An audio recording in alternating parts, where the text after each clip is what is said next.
সাথে সহমতি স্বাভাবিক সংখ্যাগুলো যোগফল এত। আমরা দেখছি কি প্রথমে দেখি মানে আমরা বলি এর একটা সহমতি সংখ্যা যদি x হয় আর একটা সহমতি সংখ্যা হবে n - x এই বিষয়টা বলুন না ঠিক আছে। সহমতি সংখ্যা কাকে বলে বল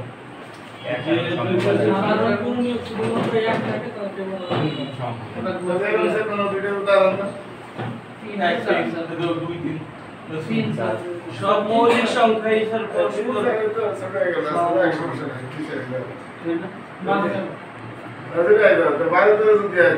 স্বাভাবিক না 13 তে 12 বাদ দিলে কত এক হয় না 13 আর 1 স্বাভাবিক সেই কথাটাই বলছে অথবা আলাদা বড়টা কত আছে বুঝতে সুবিধা যেমন মনে করে 11 আর 15 এটা স্বাভাবিক সংখ্যা যদি মানে 15 এর সাথে 11 স্বাভাবিক না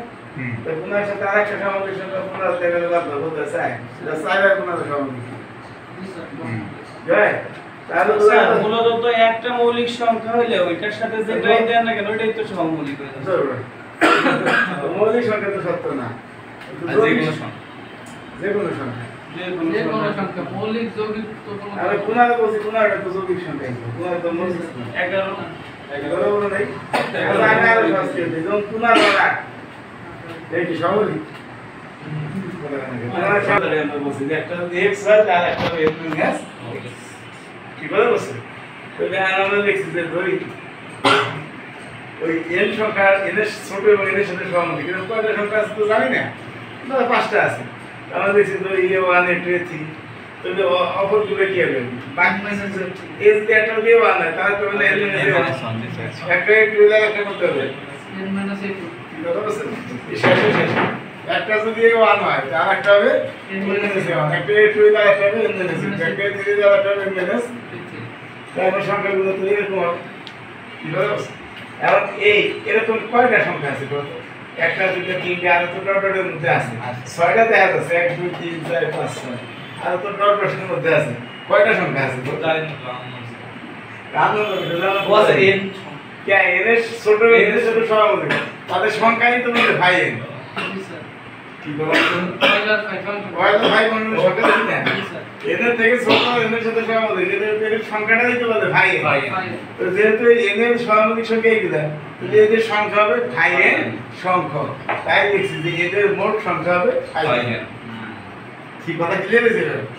আচ্ছা এখন আমরা লিখছি যে এই সংখ্যাগুলো যোগফল মানে যে a1 a2 a3 লিখছি না এই সব কটা যোগ করলে দাদাম যোগফল s তাহলে s সমান কি দেখা যাবে প্রথম যোগ দ্বিতীয় যোগ তৃতীয় যোগ ডট ডট ডট এটা দেখা যাবে পরে আবার লিখছি এবং s সমান ঘুরে লিখছি শেষেরটা লিখছি আগে তারপর শেষের আগেরটা লিখছি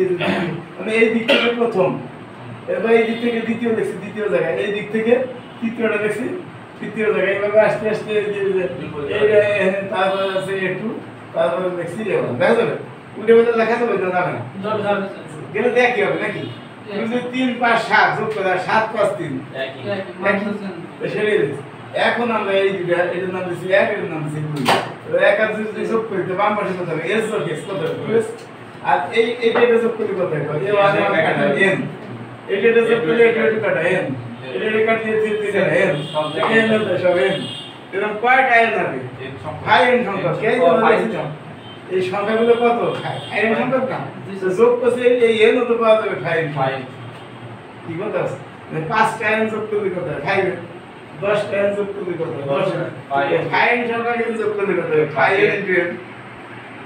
কি কথা বুঝছেন তাহলে আমরা কি আমাদের টিউশন এত রেস করতে হবে দুই ভাই তো বলো না এগুলো দেখেন ছোট করে কিন্তু সব কিছু